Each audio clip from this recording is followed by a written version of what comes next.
Teresa Ouan, une femme de 51 ans qui a été mordue 2 fois par des chiens à l'âge de 10 et 20 ans, a développé une phobie de ces animaux. Pendant plus de 30 ans, cette femme a eu une peur bleue des chiens.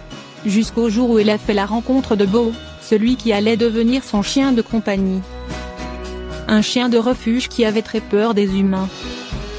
Bo avait eu des expériences difficiles avec les humains, et était très craintif et nerveux lorsque Teresa l'a rencontré au refuge en 2017. En voyant à quel point il avait peur d'elle, sa propre peur s'est évaporée, et elle a su qu'elle devait le prendre sous son aile, pour lui permettre d'apprendre à sourire à la vie. C'est ce qu'on appelle prendre le taureau par les cornes. Ensemble, Bo et Teresa ont appris à se faire confiance. Petit à petit, au fil des mois puis des années, Bo s'est détendu avec sa nouvelle maman. Et Teresa aussi. Ils ont appris tous les deux que ni l'un ni l'autre ne voulait faire de mal, bien au contraire, ils voulaient juste de l'amour. Le jour où Bo a commencé à sourire et jouer, comme s'il n'avait jamais vécu de traumatisme dans sa vie d'avant, Teresa était émue aux larmes. Et vous le serez aussi, en regardant cette jolie vidéo de leur histoire. Une belle preuve qu'il y a du bon dans le fait d'affronter ses peurs. Covid-19, les animaux de compagnie n'ont pas d'impact dans la transmission du nouveau coronavirus.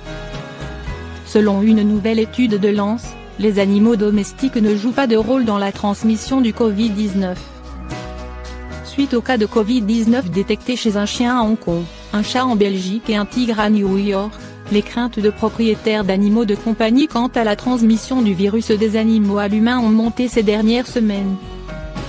La situation étant nouvelle et changeante, la peur du virus a malheureusement incité des propriétaires à javeliser leurs animaux, les envoyant ainsi aux urgences vétérinaires dans un état déplorable.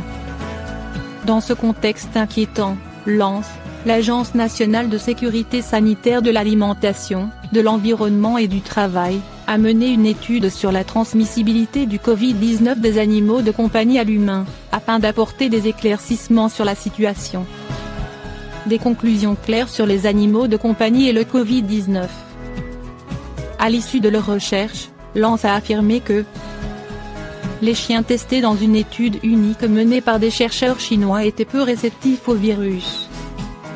Les jeunes chats y sont réceptifs, selon un unique essai expérimental pour le moment.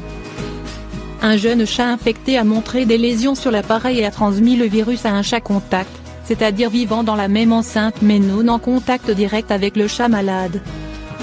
Le furet comme le hamster est réceptif au Covid-19 et peut développer des lésions sur l'appareil respiratoire en plus de transmettre le nouveau coronavirus à d'autres furets et hamsters contacts.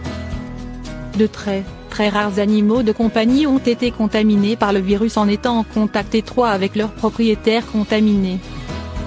Toutefois, au vu de la forte circulation du virus, ces cas restent isolés.